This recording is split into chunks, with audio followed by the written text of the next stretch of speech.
Home and Garden, and today I'm going to make some yummy mac and cheese. It's going to be gluten-free, of course, and yummy, of course, too. We are going to start off with a pot of boiling water. This pot of boiling water is going to start off by boiling away so that we can get ready for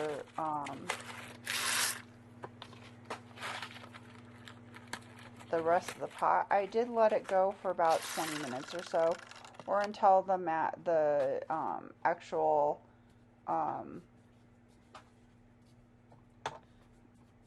lovely noodles were nice and soft.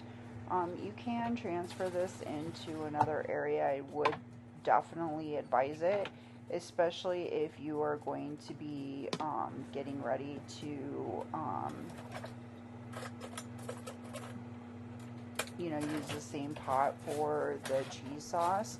I am doing kind of a combination of a couple things, which would be one as of milk and kind of some cheese related. I can have some cheese, but not a lot, so I am going to use some non-dairy based things. You could use also creamer that was also milk based if you wanted to. We're going to start off with some creamer, some ghee first. I'm just going to put a big, huge, ginormous tablespoon right into here and get it all nice and started to melt. Then I'm going to add my two little containers of coconut cream. This is actually whipping cream. You can actually buy this in the store. It is non-dairy, and it's absolutely wonderful and works great for whipping cream. You can see it's made by Silk. And like I said, none of these, like I say as before, none of these are actual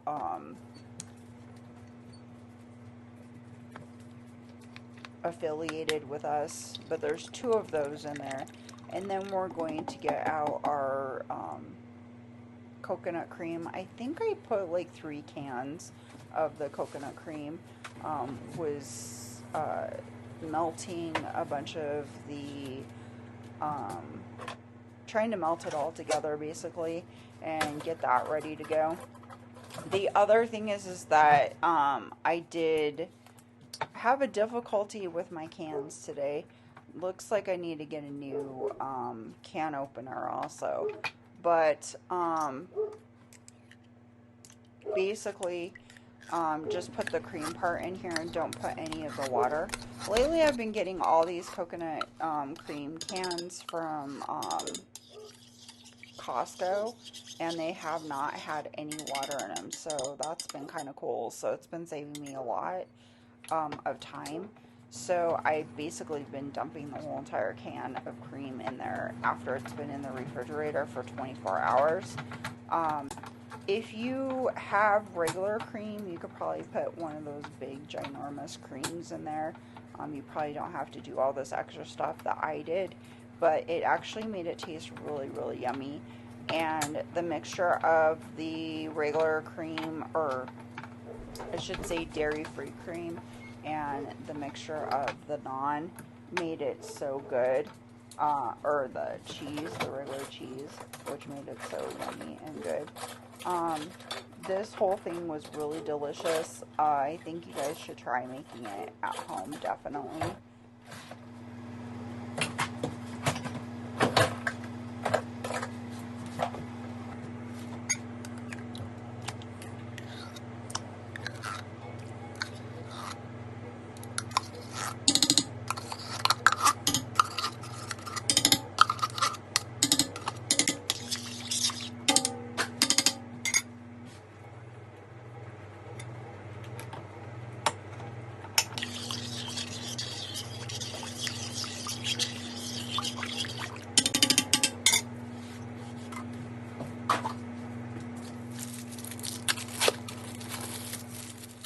Alright, so after all of the cheese or the coconut cream is put in there, I started to add all the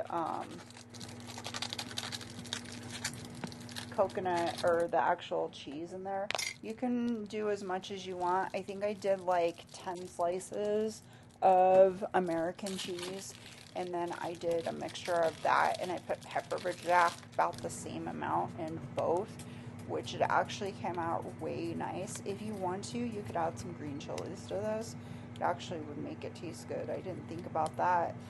Well, I have thought about it, just not in this recipe. You can add a little hot sauce if you want to. That would be yummy too. I had to get all the papers out and removed from this whole thing, so that's why it took me so long to get it in here and into the pot. You want to make sure that you have this on a medium low time too, because you don't want to do it too much. Otherwise, what's going to happen is that you are going to have issues with it burning. You're basically just trying to combine it so that it melts really good into the liquid and into the sauce. After you put, I decided after I did the 10 slices, I put about 10 or so more because I wanted it really, really cheesy in there. I used quite a bit. I think if you use the slices, it actually makes it taste better. I also used a different type of cheese the first time.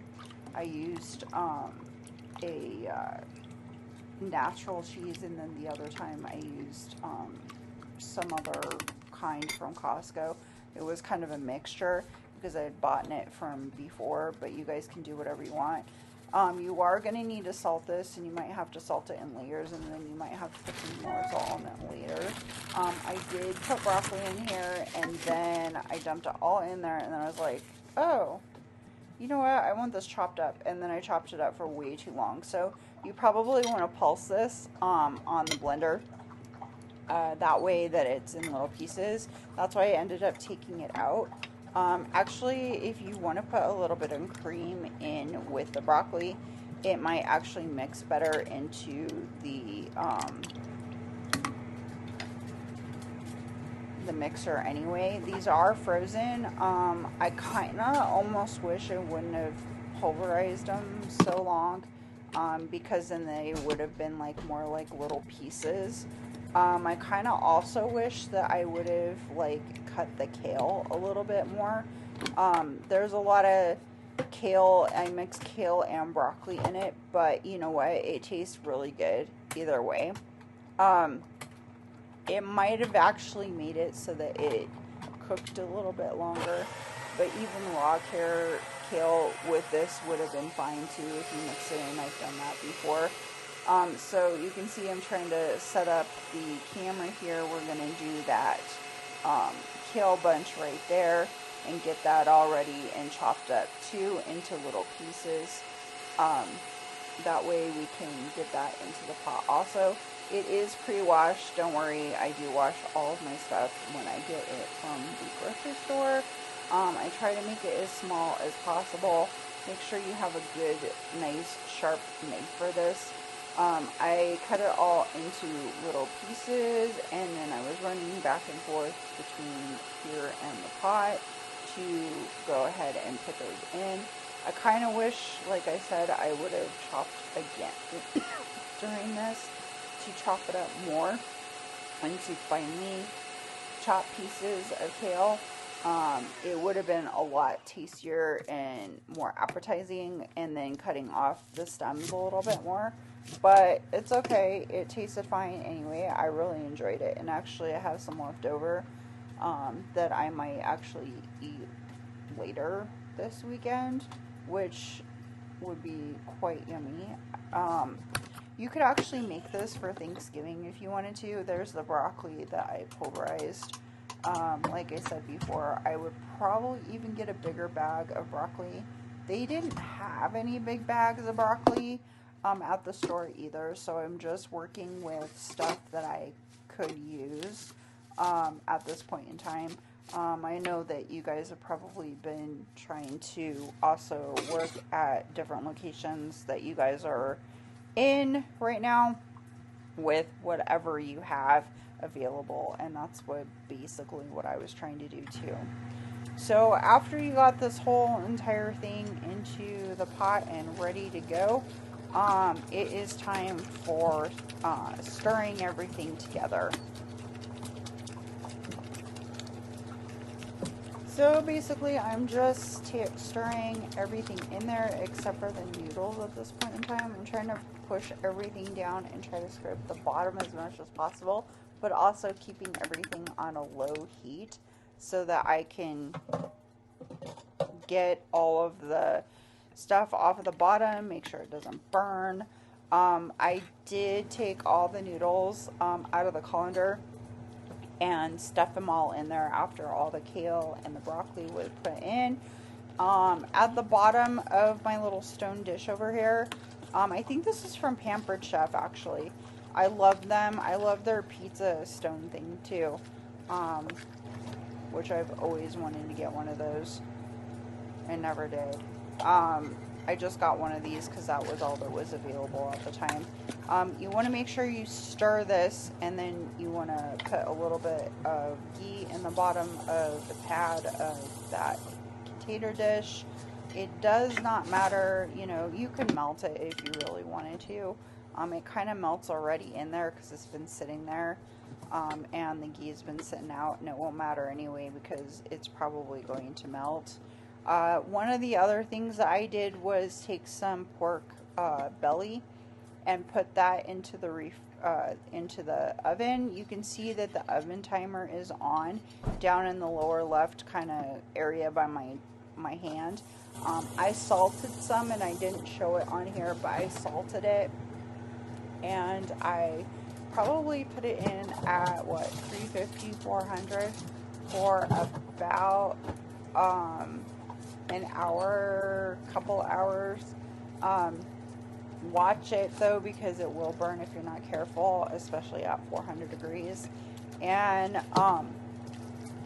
it was really nice. I threw it in the food processor to get it all nice and crispy, and that was my bacon for the top, kind of like chicharron or something, which makes it really, really yummy. So that was kind of a little kick. You could put some hot sauce on top too if you want to, if you're into that. Coloradans are into the hot sauce. So I put it into this dish, put it all together in the oven for just about 20 minutes or so, not for very long, because if you want to get a nice little crust here on the top, you could actually put some more cheese on there if you wanted to. I kind of left it the way it was, because I was like, you know, it's really good the way it was, and I enjoyed it all week long. It was the best thing in the world. Like I said, I have some extras, so I might have to definitely eat more of it. But I wanted to say thank you guys so much for subscribing, and I appreciate each and every one of you. And I hope you guys inspire to do something wonderful in your life, no matter what it is, and inspire other people to do something wonderful in theirs. This was the best dish ever, and I hope you guys eat it, and I hope you guys enjoy it. So thanks for watching. Please subscribe, hit the notification bell, watch the commercials, all that stuff. And we're getting close to getting paid for this. Ooh, so good. Have a wonderful weekend. Thanks for watching.